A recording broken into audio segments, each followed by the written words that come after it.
Good evening. पिछले class में निरंतर चुनौती के बारे में हम लोग पढ़ रहे थे। निरंतर एक चुनौती के बारे में पढ़ते में निरंतर रेखा और निरंतर के अनुमान के बारे में हम लोग चर्चा कर चुके थे। अब हम लोग देखेंगे कि असुरक्षित समूह क्या होता है, उसके बारे में हम लोग चर्चा करेंगे। निरंतर रेखा से नीचे के लोगों का अनुपात भारत में सभी सामाजिक समूह और आर्थिक वर्गों के एक समान नहीं है। क्या बोला गया कि निरंतर रेखा से नीचे के लोगों का अनुपात भारत में सभी सामाजिक समूह और आर्थिक वर्गों में समान नहीं है।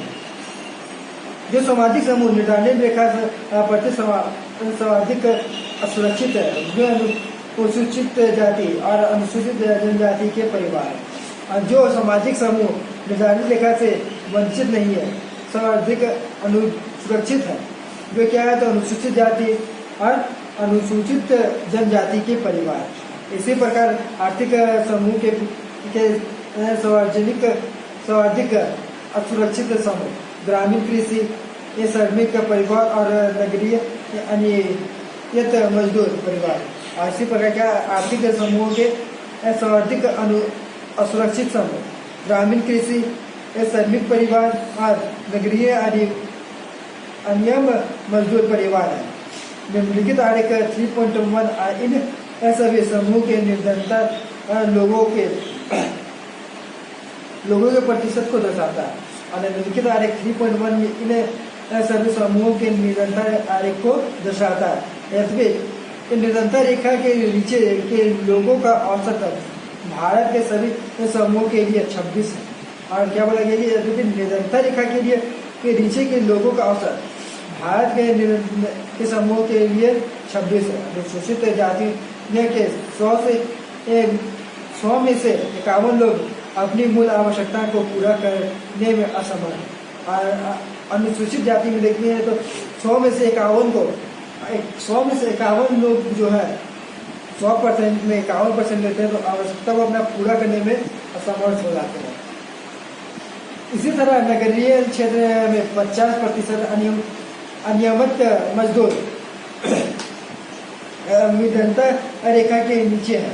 इसी प्रकार देखते हैं कि नगरीय क्षेत्र 50% अनियमित मजदूर निरंतर रेखा से नीचे है। लगभग 50% भूमिहीन कृषि श्रमिक और 50% अनुसूचित जनजाति भी निर्धन है। लगभग 50% भूमिहीन कृषि श्रमिक और 43% अनुसूचित जाति भी निर्धन होते हैं। अनुसूचित जनजाति और अनुसूचित जनजातियों के सामाजिक रूप से सुविधा वंचित सामाजिक समूह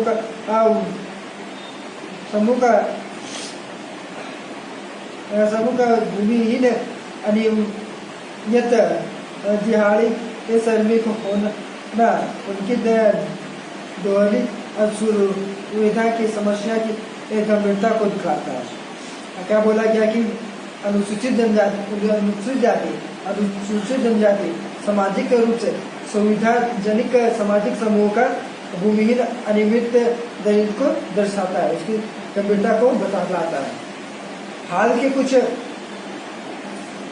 अध्ययनों में दर्शाया है कि 1990 के दशक के दौरान अनुसूचित जनजाति परिवार को छोड़कर अन्य सभी 3 समूह अनुसूचित जनजाति, ग्रामीण कृषि, ये श्रमिक और शहरी अनियमित मजदूर परिवार के निधन के कमी आए।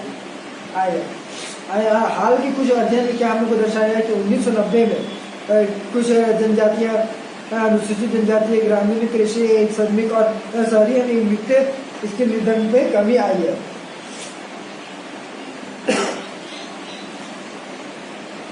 इन सामाजिक समूह के अतिरिक्त परिवार के भी आय असमानता है। निर्धन परिवार के सभी लोग को कठिनाई का सामना करना पड़ता है। इन्हें क्या बोला गया कि इन सामान्यतः समूह के अतिरिक्त परिवार में भी आय असमान है।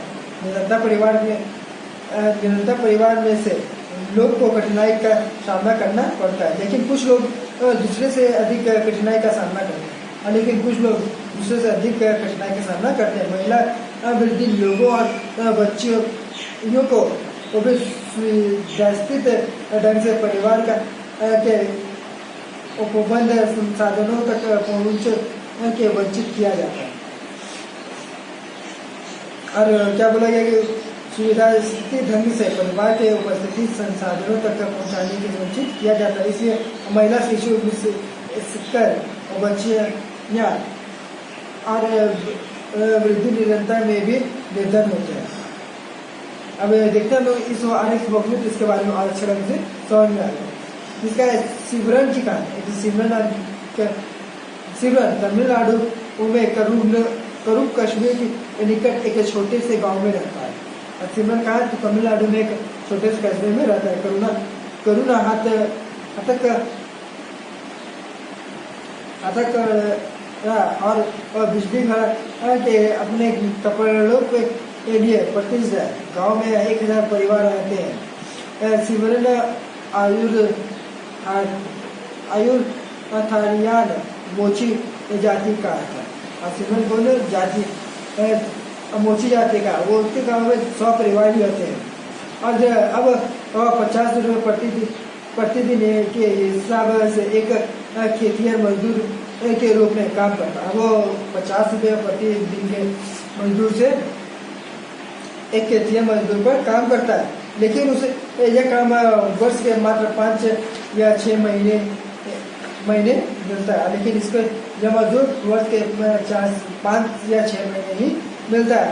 अन्य समय में वह गांव के दूसरे छोटे मोटे काम करता है। उसकी पत्नी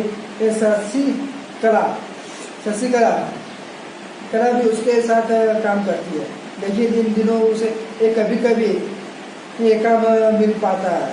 यही में हमें यदि मिलता भी है तो उसे काम के लिए जो सिमरन करता है उसे 25 रुपये प्रतिदिन मिलता है।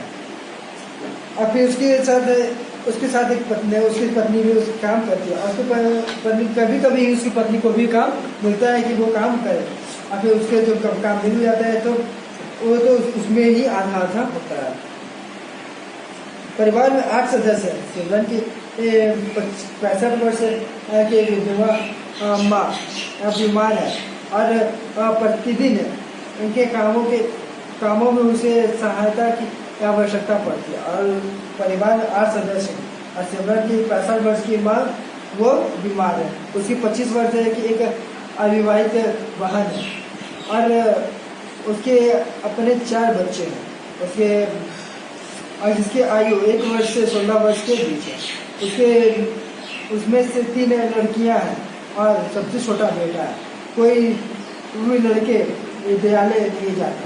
और लड़कियां के लिए विद्यालय की पुस्तक और अन्य वस्तु खरीदना विलासिता है और उसके बस में से बाहर है।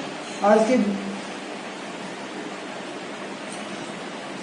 25 वर्ष के एक बहन है और उसके 4 बच्चे हैं जो 1 से 16 वर्ष में है। और उसके 3 लड़कियां, एक छोटा बच्चा भी है। और उसका मतलब कोई बेटा बेटी स्कूल नहीं जाता,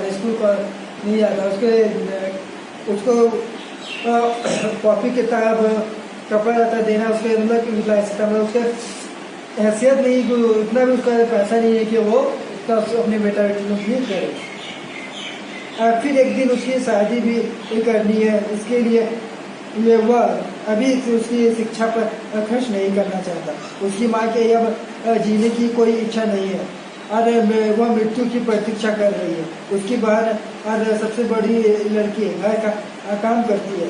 सिमरन अपने बेटे को बड़ा होने पर विद्यालय भेजना चाहता है। उसकी अभी वाहित बहन है कि उसकी पत्नी के साथ नहीं बनती और उसकी बहन और उसकी बड़ी बेटी दोनों मिल के घर में काम करती है। अब वो क्या चाहता है कि जब उसका बेटा बड़ा हो गया तो वो विद्यालय उसको भेजे। और उसकी बहन और उसकी जो पत्नी है उसके साथ दोनों के मतलब पटरी नहीं खाते हैं। तो होता है कि किसी के बातचीत उतना नहीं हो पाता है। शशिकला उसे एक बोझ समझती है। लेकिन सिमरन धन की कमी के कारण उसके लिए कोई योग्य वो नहीं ढूंढ पा रहा है। और उसकी जो पत्नी उसे उसकी पत्नी उससे क्या समझती है, बोझ समझती है, और सिमरन उसकी कमी एक कारण कोशिश के लिए कोई लड़का नहीं ढूंढ पा रहा, या फिर उसके परिवार को 2 जून की रोटी का प्रबंध करना कठिन हो रहा है, और या फिर उसके परिवार के लिए 2 टाइम का भी रोटी प्रबंध करना अनिवार्य हो रहा है। मतलब उसको मतलब नहीं हो पा रहा है कि 2 टाइम का रोटी जुगाड़ करे। सिमरन मात्र अपने बेटे के लिए कभी कभी दूध खरीद देता है, और सिमरन कभी कभी अपने बेटे के लिए दूध खरीद लेता है, और आगे कुछ नहीं। अंतर्राज्यीय असमानता है। भारत में निरंतरता का एक और पहलू आगे आयाम है। प्रत्येक राज्य में निरंतर लोगों के का अनुपात में एक समान नहीं है। यद्यपि 1970 के दशक में के प्रारंभ से राज्य स्तरीय निरंतरता के शुद्धकालीन कमी हुई है। निरंतरता का कम करने की सफलता की दर विभिन्न राज्यों के अलग अलग है।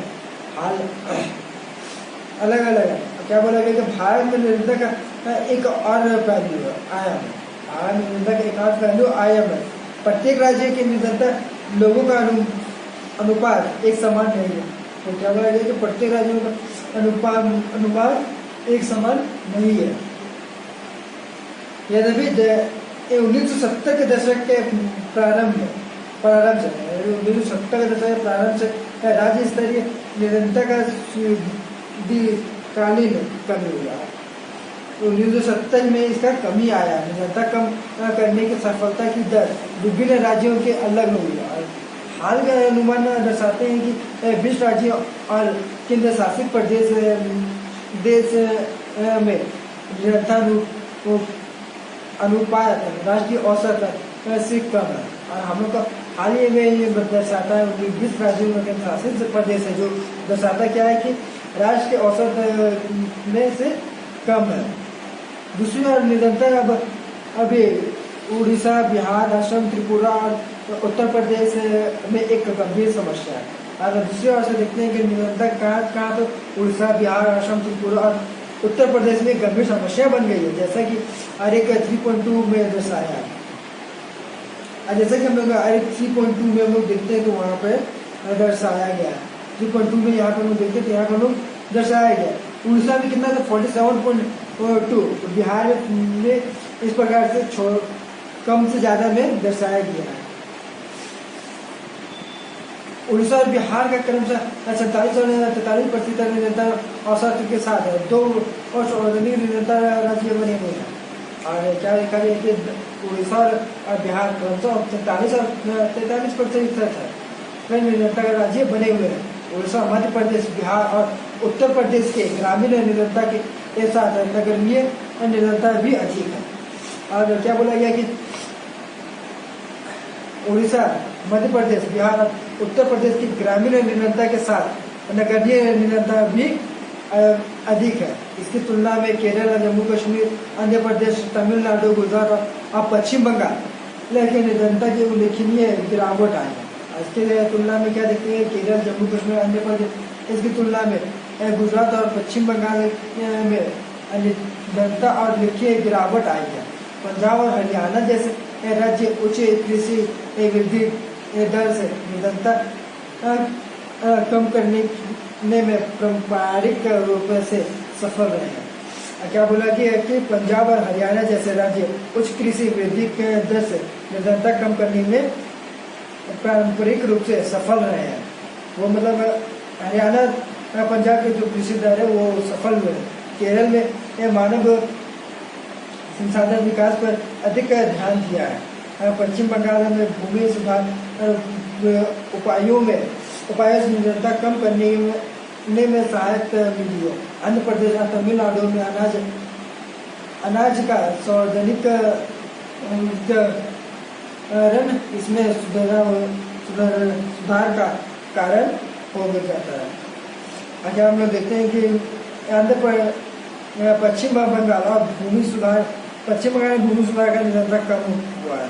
और आंध्र प्रदेश, तमिलनाडु अनाज का सार्वजनिक वितरण की सुधार भी का कारण भी हो सकता है। हम लोग इसका बाद जो है वैश्वीकरण निरंतर प्रतिशत ये हम लोग नेक्स्ट क्लास देखेंगे, इसके बारे में हम नेक्स्ट क्लास चर्चा करेंगे।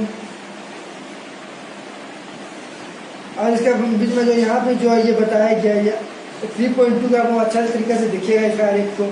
और इसके बीच का जो क्वेश्चन आंसर होता है, अगर क्वेश्चन आंसर आप लोग निकाल लिया, क्योंकि आप लोगों को एग्जाम में पूछा जाता है, आप लोग एग्जाम में क्या पूछा जाता है कि बीच का ही क्वेश्चन आंसर पूछा जाएगा।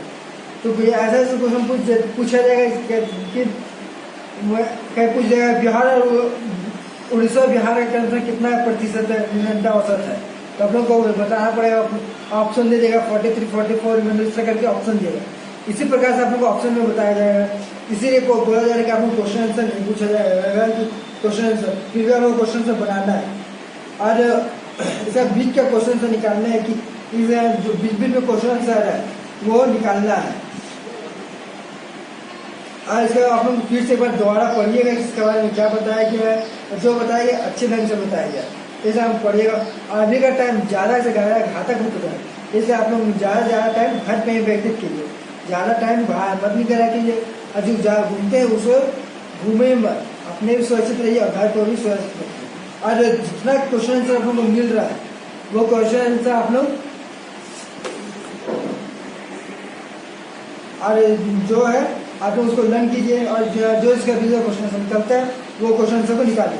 और जो नहीं समझ में आता है वो पूछा कीजिए कि हाँ सर ये नहीं समझ में आया, हाँ भैया ये समझ में नहीं आया। उस जगह फोटो खींच के क्लिक कीजिए, या फोटो क्लिक करके सेंड कर दिया कीजिए कि